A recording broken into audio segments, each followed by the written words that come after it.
সরকারি জমিতে বেআইনিভাবে জবরদখল চলবে না। মুখ্যমন্ত্রীর নির্দেশের পর সেই মতো কলকাতা শহর রাজ্যেও সরকারি জমিতে বেআইনি নির্মাণ ভেঙে ফেলার কাজ শুরু হয়েছে। বলা হয়েছিল অনেক ক্ষেত্রে তৃণমূলের পার্টি অফিসও রয়েছে এই সমস্ত জায়গায়। দলনেত্রীর নির্দেশের পর সেগুলিকেও তুলে দেওয়ার কথা জানিয়েছিলেন তৃণমূলের নেতারা। কিন্তু পূর্ব বর্ধমানের বর্ধমান শহরে পঙ্গু বৃদ্ধার বাড়ি দখল করে তৃণমূলের পার্টি অফিস বানিয়ে ফেলেছেন দলেরই এক নেত্রী। এই অভিযোগ উঠছে সরকারি জায়গায় দখল করে ঘর, সেই ঘর ভাড়া নিয়েই তৈরি হয়েছে তৃণমূলের পার্টি অফিস। দুর্নীতি খোলসা করলেন খোদ পঞ্চায়েত সদস্য। তার প্রশ্ন, সরকারি জায়গায় আবাসের ঘর হয় কি করে? ঘটনা পূর্ব বর্ধমান জেলার শহর বর্ধমানের।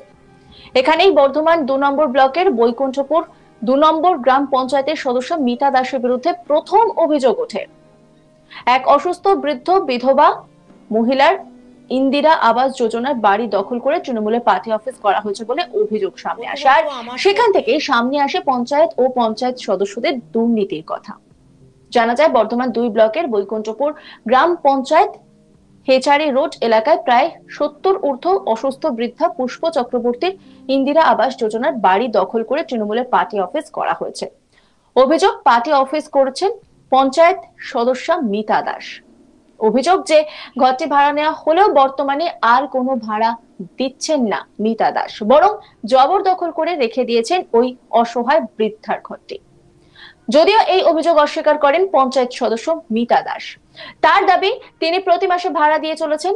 রীতিমতো জনসমক্ষে পুষ্প চক্রবর্তী স্ট্যাম্প পেপারে তার সঙ্গে লেখাপড়া করে নিয়েছেন। তারপর তাকে ভাড়া হিসেবে ঘরটি দেন বলেও তিনি দাবি করেছেন মিতা দাস। তিনি কি বলছেন শোনাবো আপনাদের। প্রথমত আমার সাথে যে এটা করছেন, অভিযোগটা করছেন, তিনি তো আমার বাড়িওয়ালা নন। প্রথমত ওই বাড়ির কোনো কাগজপত্র নেই। পুষ্প দেবনাথের চক্রবর্তীর যে বাড়ি বলছে তার কোনো কাগজপত্র নেই। বা আবাস যোজনা পেয়েছে বলছে, আবাস যোজনা বলছে 15 সালে নাকি আবাস যোজনা পেয়েছে। তাহলে আবাস যোজনা যার কাগজপত্র না থাকবে, তাহলে আবাস যোজনা কি করে পঞ্চায়েত দিল 15 সালে? আর আমার সঙ্গে এগ্রিমেন্ট আছে, আমি প্রত্যেক মাসে 1000 টাকা করে ভাড়া দিই। ভদ্রমহিলা নিয়ে যান আমার কাছে ভাড়া। আর যিনি বাড়ির বলছেন আমি মালিক, তিনি অসুস্থ পড়ে আছেন। এতদিন আমরাই দেখেছি, আমাদের কাছেই থাকতো। কোনো কিছু হলে লেখাও আছে এখানে, দেখবেন আমরাই করতাম সব কিছু ওর। যাই হোক, ওনার দিদি তো এখানে থাকেন না, বুধে থাকেন। এখন এসছেন সেখানেও বলি আওড়াচ্ছে। কেউ বা কারা শিখিয়ে দিচ্ছে, আমার দলের লোকরাই শিখিয়ে দিচ্ছে যে তুমি এটা বলো, দুবেলা খাবার এনে দিচ্ছে, সেগুলো শিখিয়ে দিচ্ছে, দিয়ে এগুলো বলছে। তৃণমূলের আগে কেউ এখানে পার্টি অফিসটা কেউ করেনি, আমিই করেছি। ওখানটায় উনি আমাকে লিখে দিয়েছেন, আমিই করেছি পার্টি অফিসটা। আমি 18 সালে যখন ওখানে মেম্বার হই, আমি করেই দিয়ে ওনাকে আমি ভাড়া সিস্টেম করি। কারণ উনি তো বৃদ্ধ মানুষ, ওনার চলে এই ভাড়ার ওপরই। তার জন্য আমি একটা ভাড়া ওনাকে দিই, উনি ভাড়া নেন। সরকার থেকে ঘরটা কি করে করবে? একবার বলছে সরকার থেকে ঘর করেছে, একবার বলছে মিতা করে দিয়েছে। তাহলে এখানে তো লেখা আছে, তাহলে উনি তাহলে ঠিক সঠিক কথা বলছেন না। একবার বলছে সরকার, সরকার কি করে করতে পারে? ওইখানে যদি ওনার নামে যদি জায়গাটা না থাকে, আপনারা জায়গার কাগজপত্র চাইবেন, দেখবেন দেখাতে পারবেন না। মমতা দেবী অভিযোগকারিনীর দিদি, তিনি কি বলছেন শোনাবো আপনাদের। এই পার্টি অফিসটা করছে মমতার পার্টি, তৃণমূলের পার্টি এসছে তখন থেকে। সুরজিৎ দা আর সুশান্ত দা আর বুধদা, এই 3 জনা প্রথম, তারাই আমাকে নিয়ে নড়ছে। তারা এখানে পার্টির নকি বটে। তারা 3 নম্বরে এই তৃণমূলের দখল আছে, আর ভাড়া হিসেবে রেখেছিল। হ্যাঁ, এখন ভাড়া দেয় না 2.5 বছর। মিতালি দাস। কতদিনের ভাড়া বাকি আছে? 2.5 বছরে। কত করে ভাড়া? প্রথম 1000 টাকা দিচ্ছিল, দিয়ে 500 টাকা করেছিল। অন্য দাদাকেও বলে গেছি, এখন 500 টাকা কি 1 পয়সাও দেয় না। 2.5 বছর। 2.5 বছর ধরে? হ্যাঁ। আপনার দিদি কি করেন? দিদি কিছুই করে না। ছেলে মেয়ে কজন আছে দিদি? ছেলে মেয়ে নাই বাবা, মিথ্যা কথা কেন বলবো যে ছেলে মেয়ে না। দিদির সংসার চলে কি করে? ওই 1000 টাকা দিত, আর এদিকে ওই পার্টিতে করতো, পার্টি করতে করতে করতে করতে। পঞ্চায়েতের প্রধান মনুশ্রী মণ্ডল তিনি কি বলছেন শোনাবো আপনাদের।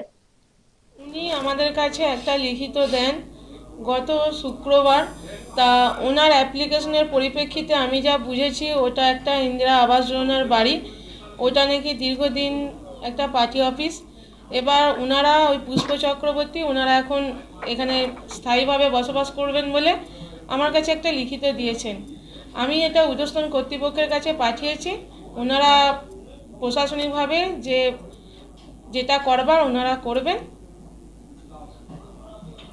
সেটা আমার বিষয় নয়, আমি বলারও বিষয় নয়। এবার ওনাদের মধ্যে কি কথা রফা হয়েছে বা কি কথা হয়েছে সেখানে আমি উপস্থিত ছিলাম না এবং এর পরিপ্রেক্ষিতে আমি কিছু বলতে পারবো না। আমি প্রধান হিসাবে আমি আমার লিখিত অভিযোগ আমি ঊর্ধ্বতন কর্তৃপক্ষের কাছে পাঠিয়েছি, ওনারা প্রশাসনিকভাবে যে ব্যবস্থা নেবেন ওটাই সিদ্ধান্ত। আমি তো একা কিছু দ্বিমত দিতে পারবো না, ওনারা যেটা ভালো বুঝবেন সেটা করবেন। এই নিয়ে একটি রিপোর্ট তুলে ধরেছেন আমার কলিগ সুজাতা, দেখাবো আপনাদের। বর্ধমান উত্তর বিধানসভার অধীন বৈকুণ্ঠপুর 2 গ্রাম পঞ্চায়েত এবং এখানেই রয়েছে হ্যাচারি রোড, যেখানে পুষ্প চক্রবর্তী 70 বছর বয়স্কা বসবাস করেন এবং যে জায়গায় তিনি বসবাস করেন সেখানেই রয়েছে একটি পার্টি অফিস। পুষ্প চক্রবর্তীর অভিযোগ বা তিনি এই মুহূর্তে অসুস্থ, তার দিদির অভিযোগ পার্টি অফিসটি জবরদখল করে রেখেছেন পঞ্চায়েত সদস্যা মিতা দাস। যদিও মিতা দাস এই তথ্য উড়িয়ে দিয়েছেন, তিনি পরিষ্কারভাবেই বলেন যে 5 জনের সামনে রীতিমতো 20 টাকার স্ট্যাম্প পেপারে সই সাবুত করে লিখিত বয়ানের ভিত্তিতে ওই ঘরটি বা ঘর বলা নয়, ওই জায়গাটি পুষ্প চক্রবর্তী মিতা দাসকে নয় তৃণমূল কংগ্রেসের পার্টিকে দিয়েছিলেন এবং যতদিন চাইবে পার্টি ততদিন ওখানে থাকতে পারবে, এমনই একটা এগ্রিমেন্ট হয়েছিল যেটা মিতা দাসের কথা মতো।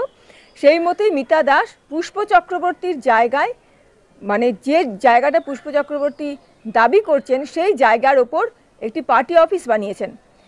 যদিও মিতা দাসের পরিষ্কার বক্তব্য ওই জায়গাটি কিন্তু খাসের জায়গা, অর্থাৎ সরকারি জায়গা, সেই জায়গাটি দখল করে রেখেছেন আবার পুষ্প চক্রবর্তী। কেননা পুষ্প চক্রবর্তীর কিন্তু কোনো কাগজপত্র নেই সরকারিভাবে, অর্থাৎ তিনি পাট্টা পাননি এখনো পর্যন্ত, এমনই সুস্পষ্ট অভিযোগ করছেন কিন্তু পঞ্চায়েত সদস্যা মিতা দাস। তিনি বলছেন যে ওই জায়গা যেহেতু পুষ্প চক্রবর্তী দখল করে রেখেছিলেন, স্বাভাবিকভাবেই সেই জায়গাটা তার ভেবেই তার কাছ থেকে। নজর রাখুন আজ তাক বাংলার ইউটিউব স্ট্রিমিং এ।